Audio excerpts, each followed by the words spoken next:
जज़ाकल्लाह, सुभान अल्लाह।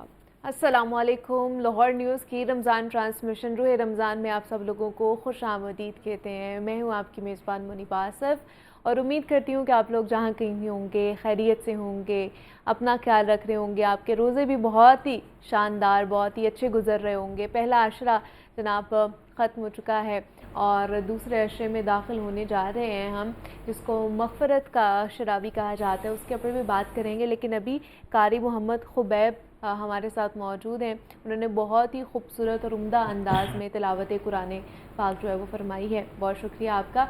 और शायद आपको भी याद हो वो नसीहत जो हम लोग बचपन में हमें की जाती थी, जब हम ख़ास तौर पर कुरान मजीद पढ़ने जाया करते थे मस्जिद में, कि नमाज में खुशो खुजू इख्तियार करो।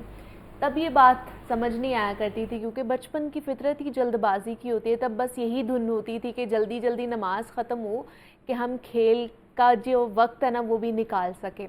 लेकिन आज जब ज़िंदगी की तल्ख़ हकीकतें सामने आती हैं, जब दिल बिखरता है, जब सुकून की तलाश होती है, तब समझ आता है कि खुशो खुजू क्या है। नमाज महज अल्फाज दोहराने का नाम नहीं है, बल्कि एक रूहानी ताल्लुक़ है, एक ऐसी हुजूरी जैसे अल्लाह हमारे सामने हो और हम उसकी मोहब्बत में झुक रहे हों। यही वो कैफ़ियत है जो हमें हर इबादत में दरकार है।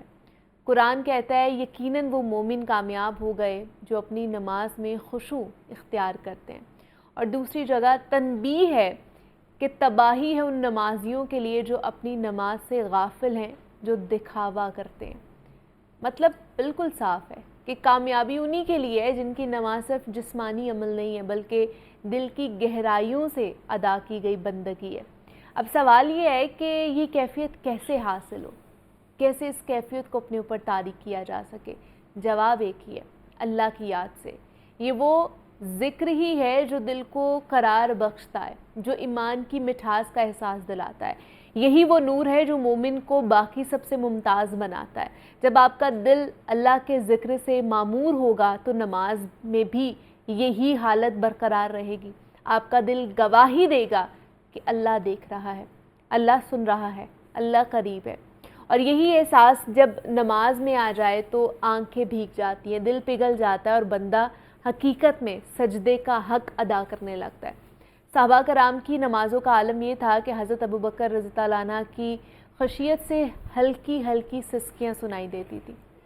बाज़ रुकू में इतने महव होते थे कि चिड़ियाँ आकर उनके ऊपर बैठ जाया करती थी। और ये वो कैफ़ियत है जो नसीब वालों को मिलती है कि आज हमारा जो दिल है वो दुनियादारी में उलझा रहता है।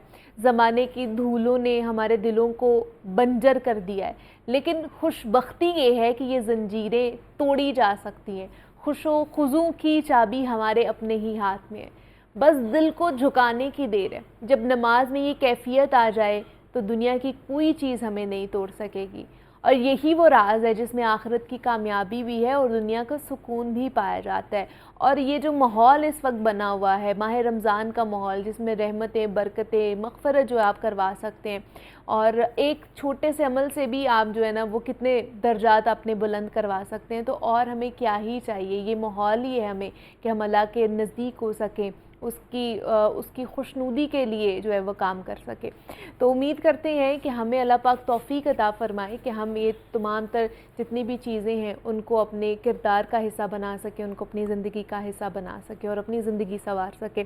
आमीन। हमारे साथ मोहम्मद शहरोज़ चिश्ती हैं, नात ख़्वान हैं, उनकी तरफ चलते हैं और उनसे नात सुनते हैं।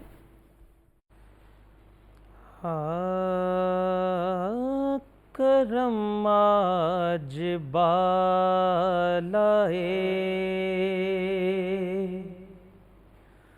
बाम गया है, करम आज बालाए बाम गया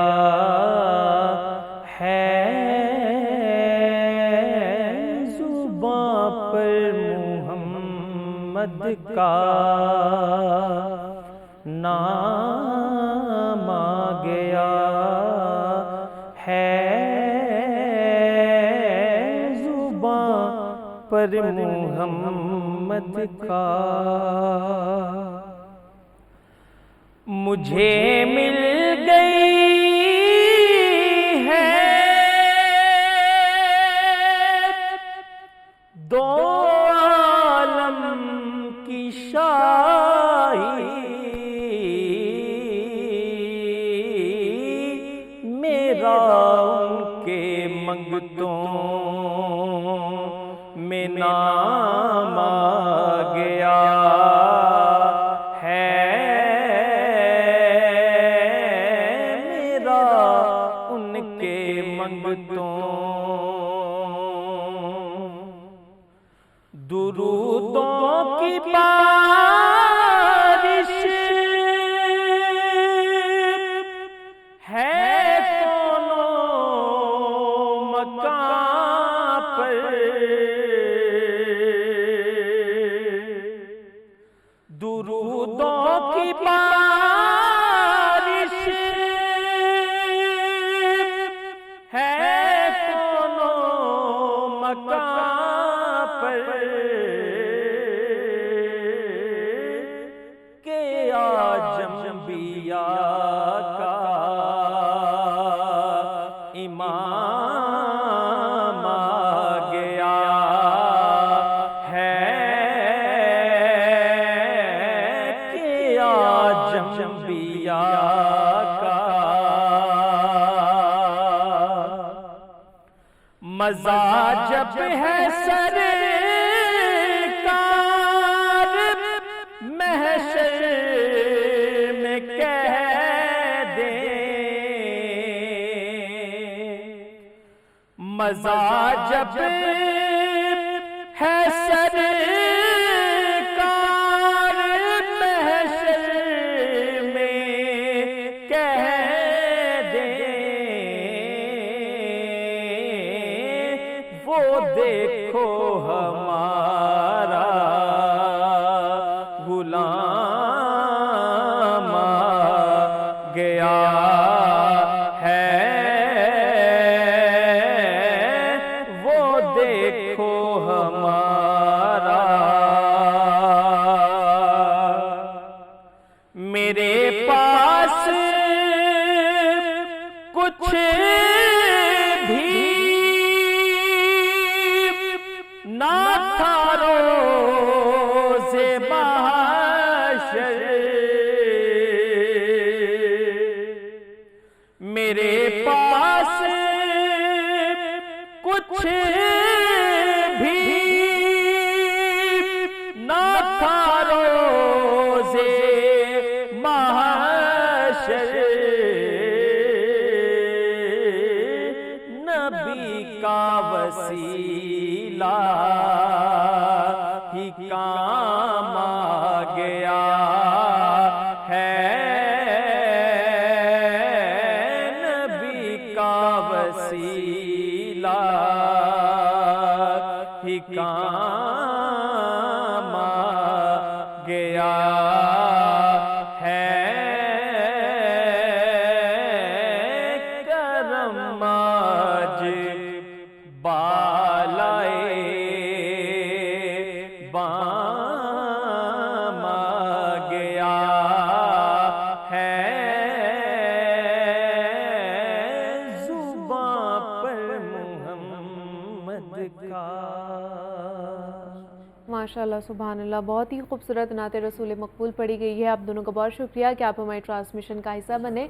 और यहाँ पे एक छोटी सी ब्रेक लेते हैं, मिलते हैं इस ब्रेक के बाद।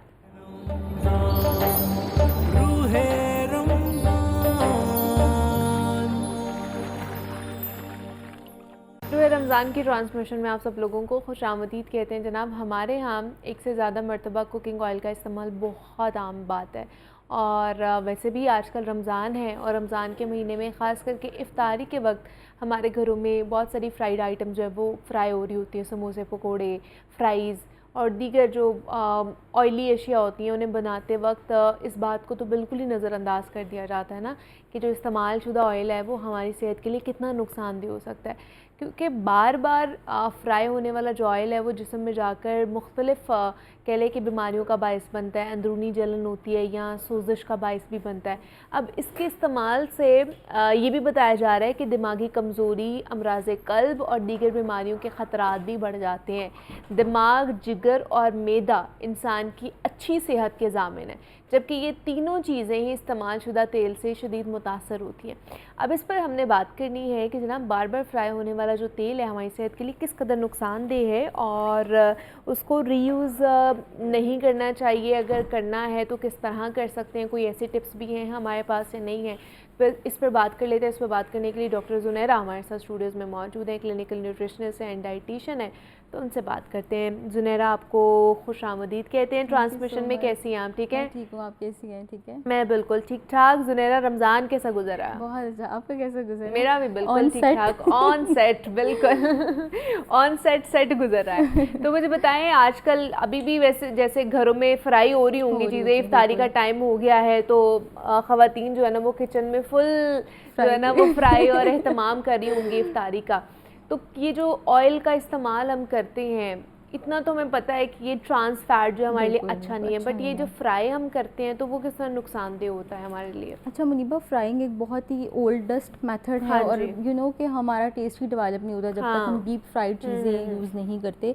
बट द थिंग इज़ कि हर चीज़ की एक सेफ़ लिमिट होती है। कि आपने उसको सेफ़ वे में कैसे यूज़ करना है। अब ऑयल को अगर हम बार बार रीफ्राई करते हैं या रीयूज़ करते हैं तो ऑब्वियस ही बात है कि वो हमारी गट हेल्थ के लिए भी अच्छा नहीं है, हमारे अंदर इन्फ्लेमेशन कॉज करता है। इसके अलावा सोजिश है, कार्डियोवास्कुलर डिजीज़ है, कोलेस्ट्रॉल के मसले मसाइल हो जाते हैं, यानी कि आपका गुड कोलेस्ट्रॉल कम और बैड कोलेस्ट्रॉल जो है वो ज़्यादा हो जाता है। ये ऑयल की वजह से ही होता है। आपने देखा होगा कि अक्सर हम बाहर से कोई ऑयली चीज़ खा ले तो हमारी फ़ौरन ही गट हेल्थ ख़राब हो जाती है, हमारा स्टमक डिस्टर्ब हो जाता है। तो इस वजह से कोशिश करें कि 2 से ज़्यादा कभी भी ऑयल को 2 बार से ज़्यादा उसको रीयूज़ या रीफ्राई ना करें बार बार। और एक और चीज़, हम फूड पार्टिकल्स जो है ना वो ऑयल के अंदर ही छोड़ देते हैं। बिल्कुल, मोस्टली घरों में मैंने देखा है कि वो कढ़ाई के अंदर ही फूड पार्टिकल्स होते हैं, जबकि वो जो फूड पार्टिकल्स है वो आपके गट में जाके बैक्टीरियल इन्फेक्शन कॉज कर रहे होते हैं। तो इस वजह से आप जो भी फ्राइड आइटम्स खाते हैं तो आप कहते हैं हमारा स्टमक डिस्टर्ब रह रहा है। तो इस वजह से हर चीज़ की एक सेफ लिमिट होती है। आप फ्राई कर सकते हैं लेकिन उसका एक मेथड है, उसका एक सेफ मेथड है कि आप 2 से 3 बार से ज़्यादा उसको रीफ्राई या रीयूज़ ना करें। अच्छा, वो मतलब आपने अगर आज यूज़ किया है तो आप 2-3 दिन तक यूज़ कर सकते हैं उस ऑयल को, उस फॉरेन पार्टिकल्स को फिल्टर करके। और उसको कूल टेम्परेचर पे आपने जो है वो स्टोर करना है, then you can use. Yes, बिल्कुल, फिर आप उसको यूज़ कर सकते हैं। ओनली 2 टाइम्स, इससे ज़्यादा नहीं। ठीक है, ज़्यादा फ्राई नहीं करना है। अच्छा, ज़्यादा अगर उसी को यूज़ करेंगे, सपोज़ कि हफ्ता हमने उसी कढ़ाई में बार बार रोज़ निकाल के उसी कढ़ाई को और उसमें बनाना है, तो ऐसे क्या प्रॉब्लम्स जो आजकल में हमें देखने को मिल सकते हैं जो फौरी तौर पे जिसके साइंस एंड सिम्टम्स हमारे सामने आ सकते हैं? अच्छा, टॉक्सिसिटी एक तो बहुत ज़्यादा हो जाती है क्योंकि टॉक्सिन रिलीज होते हैं। ऑयल को बार बार रीफ्राई किया जाएगा तो उसका जो स्मोक टेम्परेचर होता है वो बढ़ जाता है, वो ज़्यादा हो जाता है। क्योंकि हर ऑयल का ना एक टेम्परेचर होता है कि इस टेम्परेचर पे इतना ही फ्राई किया जाए।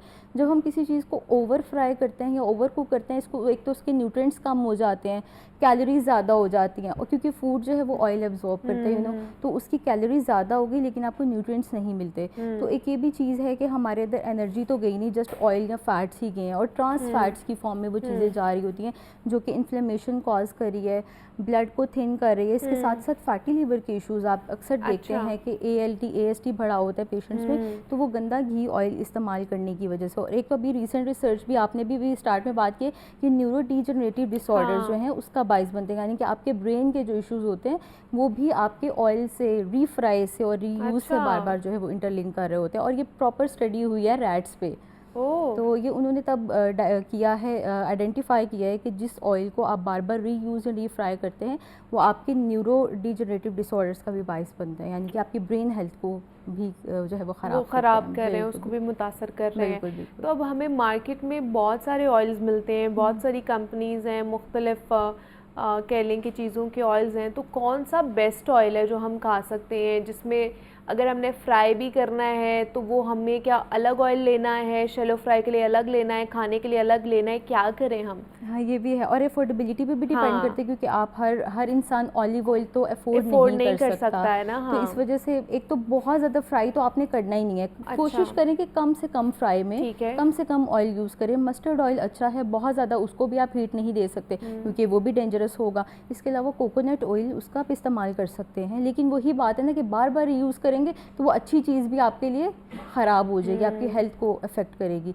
सो ऑलिव ऑयल फर्स्टली तो रिकमेंडेड है, लेकिन वो लोग जो अफोर्ड नहीं कर सकते तो कोकोनट ऑयल आ जाता है, मस्टर्ड ऑयल आ जाता है जो खालिस आपको मिल सकता है, तो आप वो यूज़ कर सकते हैं फ्राइंग अच्छा, के लिए। मस्टर्ड ऑयल भी खाने के लिए भी ऑयल कर खाने सकते के हैं लिए भी यूज़ और और फ्राई के फ्राइंग लिए भी यूज़ कर बिल्कुल सकते हैं। बिल्कुल कर सकते हैं। अच्छा, लेकिन बहुत से लोग कहते हैं फिर उसमें से थोड़ी सी स्मेल खुशबू आती है, बिल्कुल स्मेल आती है, तो वो उसके लिए क्या किया जा सकता है? उसके फिर आप रिप्लेसमेंट ले लें कोकोनट ऑयल, कोकोनट की तो खुशबू भी अच्छी होती है, तो वो आप यूज़ कर सकते हैं, वो ज़्यादा सेफ़ है आपकी हेल्थ के लिए। अच्छा, तो कोई बात कि बहुत ज़्यादा उसको हीट आपने नहीं देनी, क्योंकि जितनी हीट लगेगी ऑयल उतना ही आपके लिए वो नुकसानदेह होगा। अब मुझे ये समझ नहीं आती, एक चीज़ आती है, एक स्टडी आती है कि आप ये खाएं, आप ये ना खाएं, अब आप इसका इस्तेमाल करें, दूसरी चीज़ को छोड़ दें। अब मैं रिसेंटली कल ही रात्रि को मेरे ख्याल से एक वीडियो में देख रही थी जिसमें वो एयर फ्राई का बोल रही थी, एक खातून मतलब बाहर की थी, और वो कह रही थी कि वो भी टॉक्सिन्स रिलीज करते हैं। बिल्कुल यही नेक्स्ट मैं इसी पे आ रही थी कि वो जो एयर फ्रायर है उसकी भी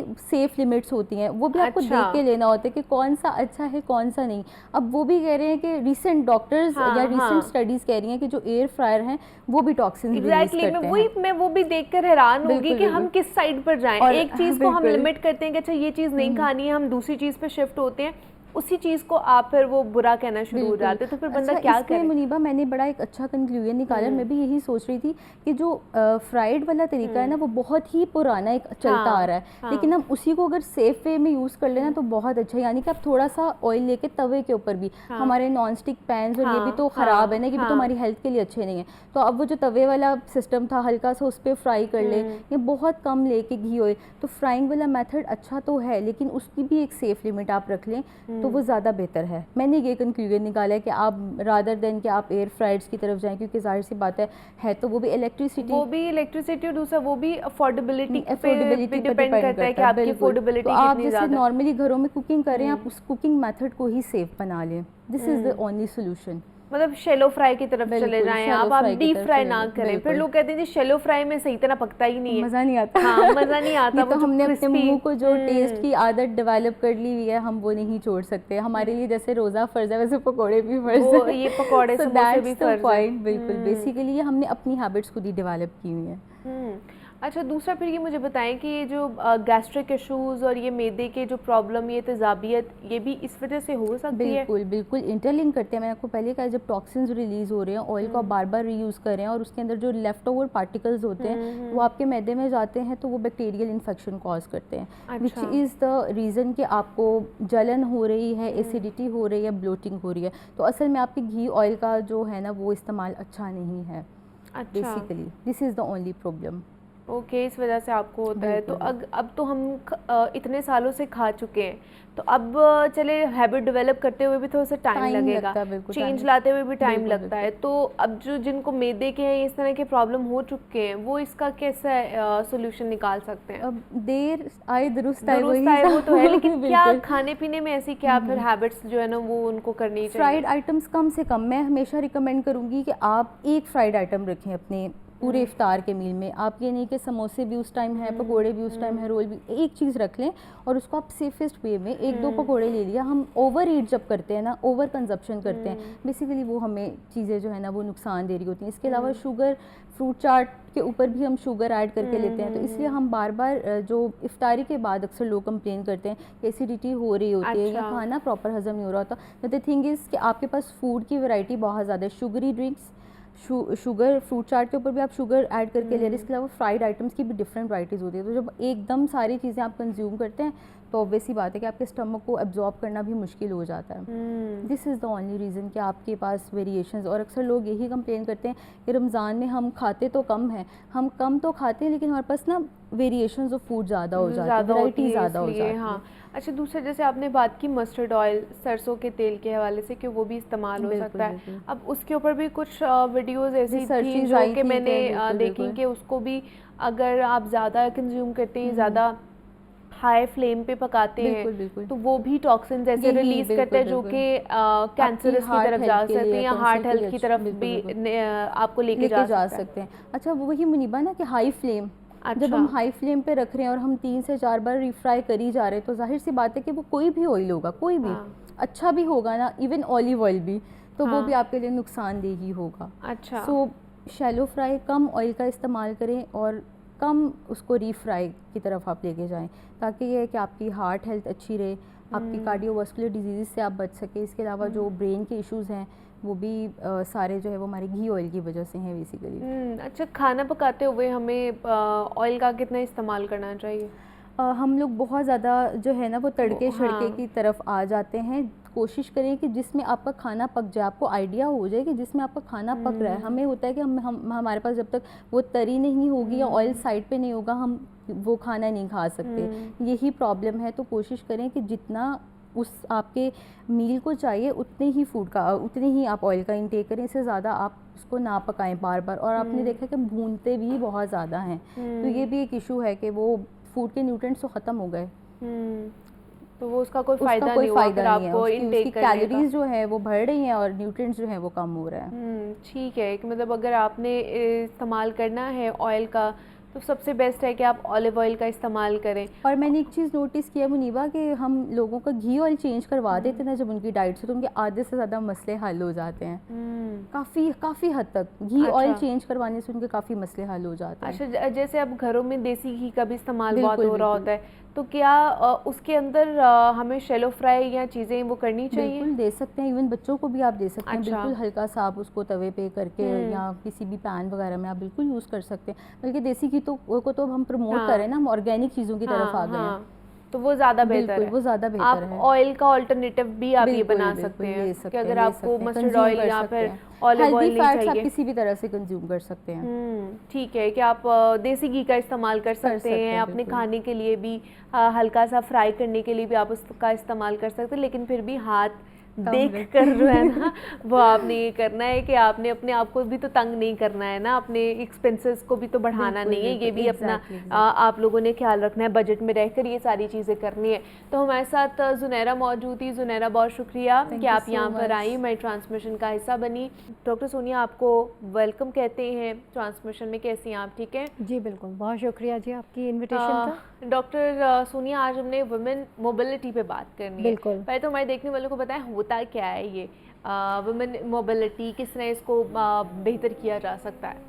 वुमेन मोबिलिटी को बताने से पहले मैं आपको ये बता दूं कि वुमेन मोबिलिटी का ताल्लुक वुमेन एम्पावरमेंट के साथ है, इन पर्टिकुलर वुमेन इकोनॉमिक एम्पावरमेंट के साथ है। अच्छा, ओके। अगर हम अपनी ख़वातीन को इकोनॉमिकली एम्पावर्ड करना चाहते हैं, हमें सबसे पहले उनको मोबिलिटी के वो ईजी एक्सेस देनी पड़ेगी, वो आसान रास्ते देने पड़ेंगे, और हमें वो तमाम स्टीरियोटाइप, उन तमाम सोशल एंड कल्चर फैक्टर्स और टैबूज़ को ख़त्म करना पड़ेगा, जिससे एक बच्ची या एक लड़की या एक खातून आसानी से अपने घर से बाहर निकले, for a sake of education, for a sake of employment, अपने घर के किसी काम के लिए, अपने बच्चों की रिस्पॉन्सिबिलिटी के लिए। सबसे ज़्यादा अगर हम ख़वातीन को मोबाइल करेंगे उनमें सेल्फ इंडिपेंडेंस आएगी। ठीक है। They are not going to have further dependence on their man. Husband घर पे हैं तो कुछ काम होगा, कहीं जा सकते हैं, भाई घर पे है तो so these are the reasons.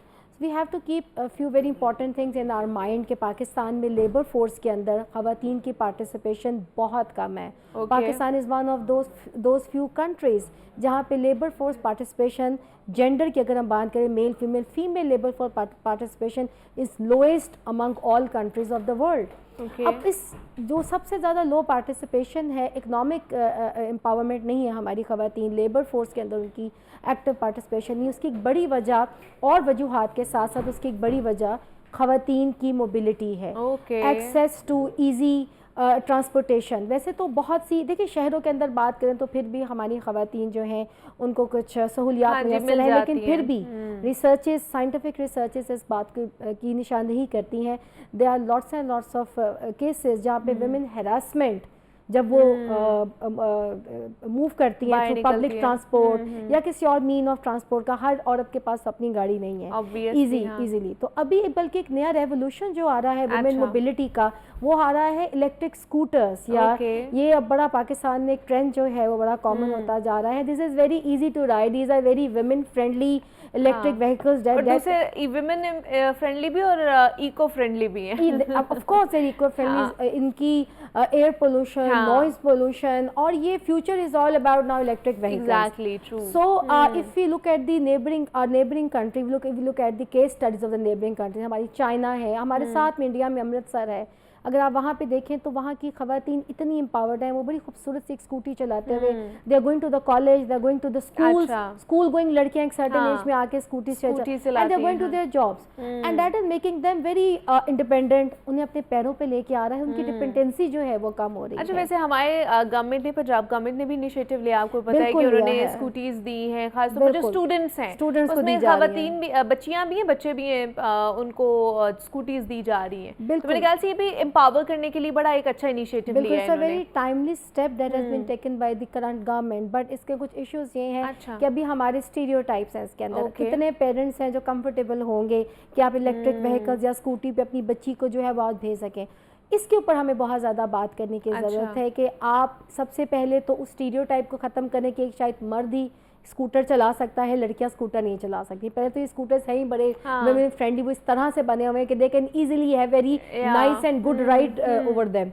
और उसमें यह है कि वो स्टीरियोटाइप हमें ख़त्म करने के साथ साथ हमें कुछ पेरेंट्स के अंदर ये उनको सिविलाइज करना पड़ेगा, उनको सेंसिटाइज करना पड़ेगा कि बच्चियां जो है वो इंडिपेंडेंट हो सकती हैं। इसके साथ साथ अगर हम इन्वायरमेंट को भी साथ अटैच करें और इसके साथ साथ cost friendly, these are very cost friendly. इसके बारे में एक कॉन्सेप्ट है कि इलेक्ट्रिक व्हीकल्स हैं तो ये बहुत ज़्यादा एक्सपेंसिव है, एनर्जी शायद लेती होंगी, विच आर एक्चुअली नॉट। अब with the passage of time Aahista Aahista government की तरफ से क्योंकि इनिशिएटिव्स हैं तो बहुत ज़्यादा आपको स्टेशंस भी अनकरीब नज़र आएंगे, और घरों में ही बड़ी इजीली जो है वो चार्ज होती हैं। सबसे बड़ी बात हमें इसको कॉमन करना है, हमें बच्चियों को अपने पैरों पे लेके आना है। जो मैं बार बार आपको बात करती हूँ, पेरेंट्स को, साथिज़ा को, यूनिवर्सिटीज़ में, कॉलेजेस में इसको ज़्यादा से ज़्यादा आम करने की ज़रूरत है। एक और बड़ा मसला हो सकता है इसकी ट्रेनिंग्स का। अच्छा, अभी तक देखिए अनाउंसमेंट हो रही है, बच्चियों को दिया भी जा रहा है, which is very good. At the same time there should be some arrangements जहाँ पे इनको चलाने की ट्रेनिंग्स दी जाए, and for that government can collaborate with those companies.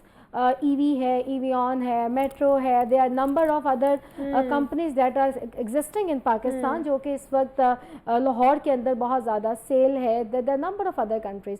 तो ये कंपनीज तो अगर ये कोलैबोरेट कर जाए एजुकेशन इंस्टीट्यूशंस के साथ, खास तौर पे बच्चियाँ जो हैं, तो ये कुछ वहाँ पे टेस्ट ड्राइव वगैरह की सहूलियात जो हैं वो दी जाएँ और इजी इंस्टॉलमेंट के ऊपर अगर ये स्कूटीज़ दी जाएँ तो that will be a great step. Government के साथ साथ कोलैबोरेट करेंगे जो कंपनीज़ हैं तो हम बहुत ज़्यादा इसमें इकोनॉमिकल एम्पावर्ड होंगे।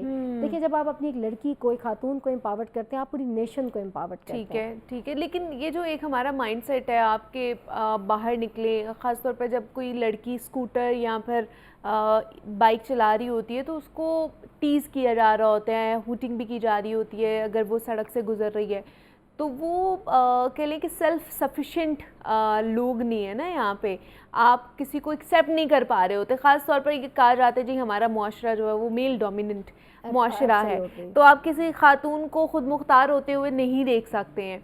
तो ये माइंडसेट हम किस तरह चेंज करें पहले कि अगर आप किसी को बाहर स्कूटर पे देख रहे हो, स्कूटी पे देख रहे हो, कहीं पे भी देख रहे हो खातून को, तो उसको हमने बकअप करना है कि यू आर डूइंग गुड। बिल्कुल सही, यू आर वेरी राइट जी। हमारा पैट्रियार्कल हमारी जो है वो सोसाइटी है और हमारे यहाँ लड़कियाँ शायद बड़े शहरों में तो अर्बन सिटीज़ आर फाइन, लेकिन थोड़े से आप छोटे शहरों में जाएं जो पाकिस्तान का 60-70% है, वहाँ पे शायद लड़कियाँ खवातीन भी गाड़ियाँ चलाते हुए दे आर नॉट वेरी। तो ये ट्रेंड पहली बात तो ये कि एकदम नहीं आएगा, ये आहिस्ता आहिस्ता आएगा, लेकिन जिस तरह से इनिशिएटिव लिए जा रहे हैं ये लोग खुद ही इसको डाइजेस्ट करेंगे। बल्कि अभी आप देखिए, अगर आप लाहौर में कनाल रोड पे जाएं तो आपको बहुत सी बच्चियां ड्राइव करती हुई नजर आती हैं। और ये जैसे जैसे ये चीज़ कॉमन होगी, आप जितना इसको कॉमन करेंगे लोग जो है उस पर कंफर्टेबल होंगे। आप इसको ज़्यादा कॉमन नहीं करेंगे, लोग अगर कोई मखलूक सी एक जा रही है, एक लड़की जो चला रही, तो the more it become common, लोग ईजिली इसको डाइजेस्ट करेंगे, इसको एक्सेप्ट करेंगे। आपने फैसिलिटीज़ देनी है, बस आपने कुछ ऐसी शराइत जैसे अब गवर्नमेंट जो है वो दे रही है, अगर उसको ज़्यादा इजी शराइत के ऊपर दे और एजुकेशन इंस्टीट्यूशन इसमें रोल प्ले करें तो आप इसको कॉमन कर सकते हैं among the girls and the women. नहीं तो जो बाहर के ममालिक हैं, जापान है, चाइना है, वो भी तो ये सारी चीज़ें कर रहे होते, तो वो किस तरह एम्पावर कर रहे हैं थ्रू दिस सिस्टम? चाइना तो जी is a very rare example, वो तो जॉइंट है। चाइना से तो ये सारी बन के आ रही होती है यहाँ पे भी। हाँ, अब इंडिया में ये अब से नहीं है, ये कई सालों से है। अच्छा। आपने बॉलीवुड की मूवीज में देखा होगा कि they are the heroines are driving the electric bikes या दूसरी बाइक्स इलेक्ट्रिक पे अब जो है वो आई हैं। तो वहाँ पे बहुत अरसे से वहाँ पे बड़ी कामयाब है। अच्छा देखें, आप ये देखें कि जिन मुल्कों की भी आपने बात की, आपने जापान की बात की, आपने चाइना की बात की, मलेशिया है, इंडिया है, वहाँ पे आप इकोनॉमिक इंडिकेटर्स देखिए किस कदर ज़बरदस्त है। उसकी बड़ी वजह वहाँ की ख़वातीन जो हैं they are economically independent, they are economically empowered, and one of the biggest reason कि उनकी मोबिलिटी बड़ी आसान है थ्रू दीज जो मीन्स अभी मैंने आपको बताया, चाहे वो अपनी गाड़ी पे हैं या इलेक्ट्रिक स्कूटर्स पे। Electric scooter is one of the big source जिसके ज़रिए ख़वातीन एम्पावर्ड हो, तो वहाँ कई सालों से हैं। तो पाकिस्तान उसकी एक मिसाल ले ले कि उस तरह की ख़वातीन को उन्होंने एम्पावर करके अपने मुआशी अदादो शुमार इतने बेहतर कर लिए हैं। तो इसी चीज़ को अगर हम टेकअप कर लें तो हमारे अंदर बहुत कॉन्फिडेंस आएगा कि हम भी अपनी बच्चियों को मोबाइल करें और हम अपने मुल्क की मुआशी हालत को बेहतर कर सकते हैं। When the women are comfortable to go out and they have a mean to go somewhere, only then you can bring a good change. बिल्कुल ऐसे ही है। तो इस सारे सिनेरियो में आप जो वालिदैन देख रहे होंगे इस वक्त हमें, उनको क्या कहेंगी कि वो किस तरह एम्पावर कर सकते हैं अपनी बेटियों को? प्लीज़ अपनी बच्चियों को जो है वो बकअप कीजिए। मेरा तो पैगाम है तमाम पेरेंट्स के लिए।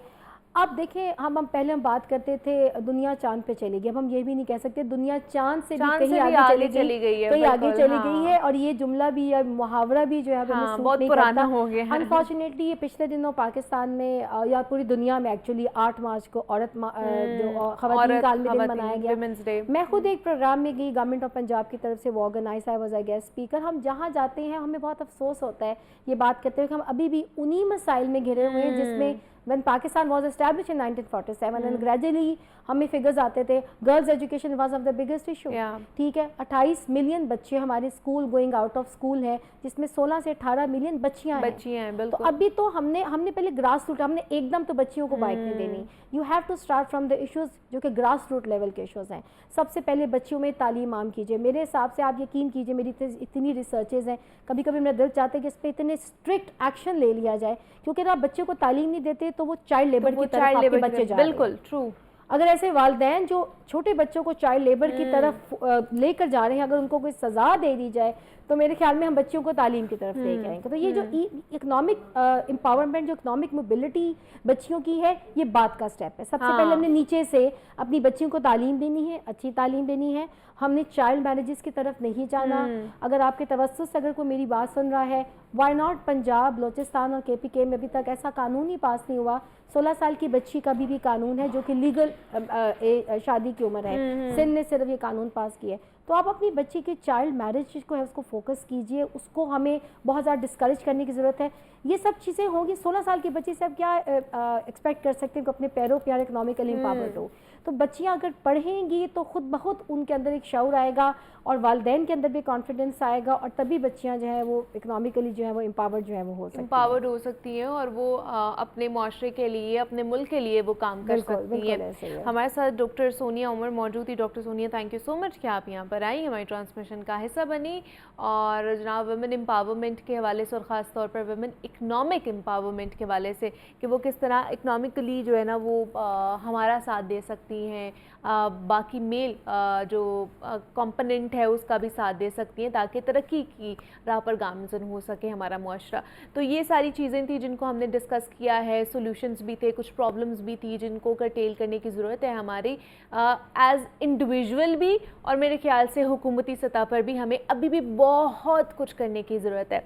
तो डॉक्टर सोनिया के बहुत शुक्रिया कि आप यहाँ पर आई, थैंक यू सो मच। यहाँ पे ब्रेक लेनी है।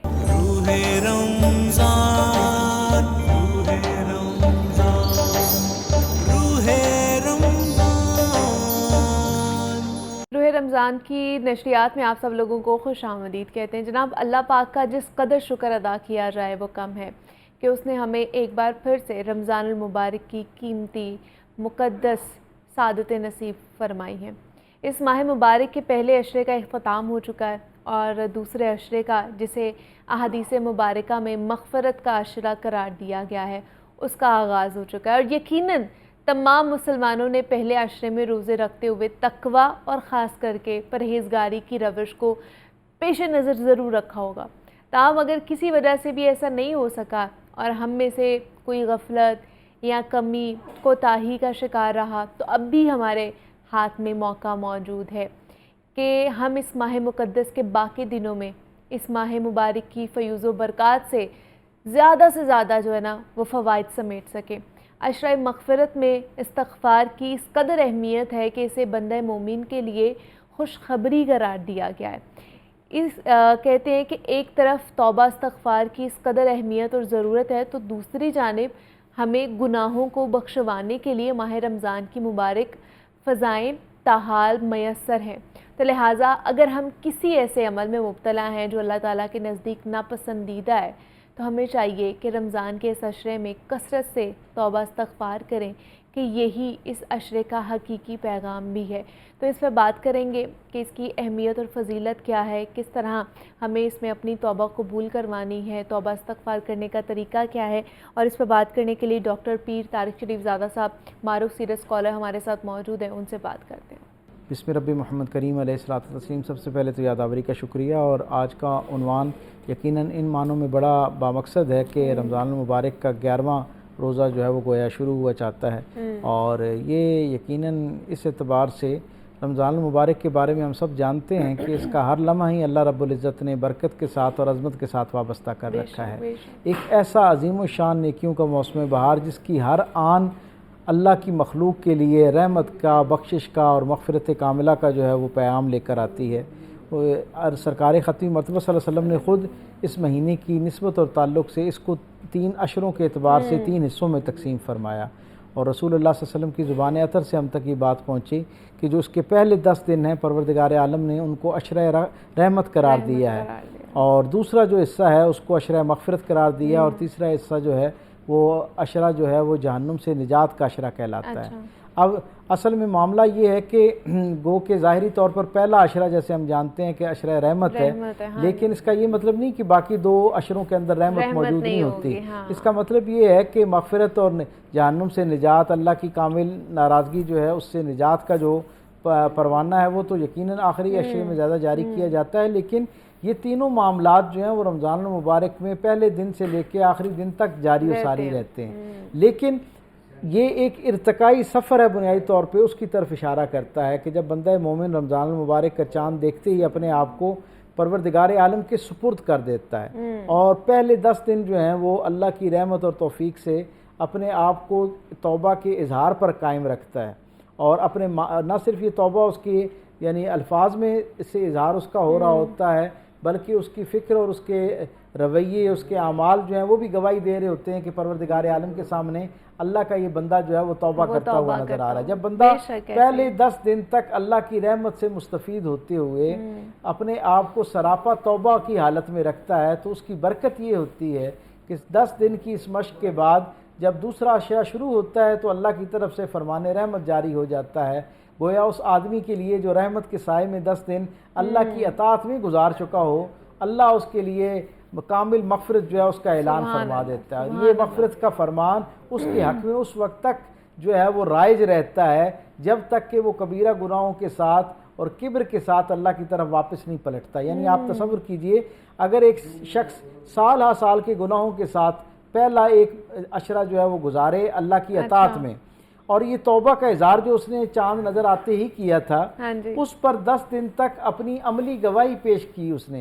यानी अगर 10 दिन वो अपनी तौबा को साबित कर सके, साबित करने का मतलब क्या है कि अब वो जो तौबा उसने की थी ना कि मुझे साबका अपने अमाल पर अल्लाह की बारगाह में नदामत है और आइंदा मैं ऐसा ना करने का अल्लाह से वादा करता हूँ, ये जो पहले 10 दिन रहमत के हैं परवरदिगार आलम की रहमत के साए में, यानी तौबा की ये बरकत है कि अल्लाह तबारक व तआला की रहमत उसे 10 दिन के लिए अपनी आगोश में ले लेती है। इसका मतलब क्या है? इसका एक मतलब ये है कि हर तरफ से परवरदिगार आलम की रहमत उस आदमी के लिए ऐसा माहौल बना देती है कि वो तौबा पर कायम रह सके। क्या बात है। यानी आप खुद तसव्वुर कीजिए, पूरे साल में किसी और दिन, किसी और महीने, किसी और हफ्ते इस दर्जे का माहौल मयसर नहीं होता तौबा पर कायम रहने के लिए। अमूमी तौर पर जैसे मुतबरक रातें आती हैं, मुतबरक अय्याम आते हैं, तो हम उनमें तौबा करते हैं, लेकिन दूसरे दिन हमारे गिरदो पेश का माहौल ऐसा होता है कि हमें फिर दोबारा जिंदगी की तरफ पलटना पड़ता है, अपनी उन बेएहतियातियों और गुनाहों की तरफ, अल्लाह की नाराज़गी की तरफ हमें धकेल देने वाले अमाल की तरफ हम मुड़ जाते हैं।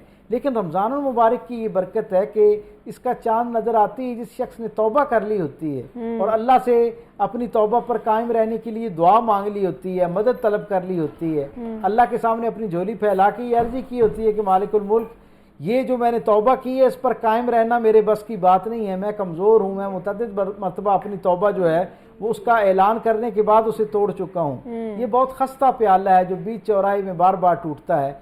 इसकी हिफाजत का एक ही तरीका हो सकता है कि तू अपनी रहमत खासा के साथ मेरे इस इरादे की, मेरे इस नीयत और इस वादे की हिफाजत फरमा।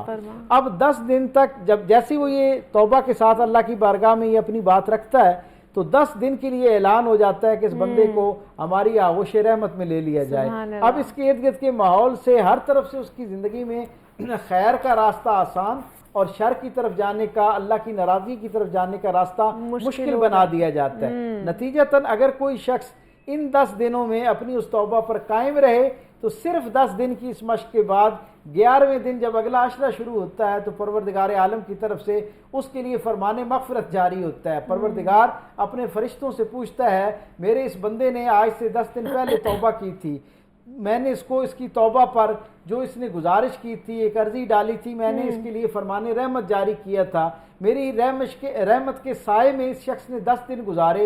ए हिसाब किताब रखने वाले फरिश्तों, मुझे ये बताओ कि मेरे इस बंदे ने ये 10 दिन किस हालत में गुजारे। तो जब वो फरिश्ते अल्लाह की बारगाह में अर्ज करते हैं, परवरदिगार आलम हम इसके हक में तेरी पाक बारगाह में अपनी गवाही पेश करते हैं कि इसने 10 दिन तेरी रहमत से मदद तलब करते हुए, उसका लिहाज रखते हुए अपनी तौबा पर कायम रहा। इस शख्स के तौबा पर कायम रहने की गवाही जब फरिश्तों की अल्लाह की बारगाह में पेश होती है तो परवरदिगार आलम खुश होकर उस बंदे के लिए फरमाने तस्फिया और फरमाने मग़फ़िरत जारी करता है। यानी फरमाने तस्फिया का मतलब क्या है कि इससे पीछे के साबका जितने उसके गुनाह हैं उनके ऊपर अल्लाह रब्बुल इज़्ज़त की तरफ से माफ़ी का ऐलान कर दिया जाता है। अब 10 दिन जो है वो मग़फ़िरत का तसव्वुर ज़हन में रखते हुए गुजारने हैं।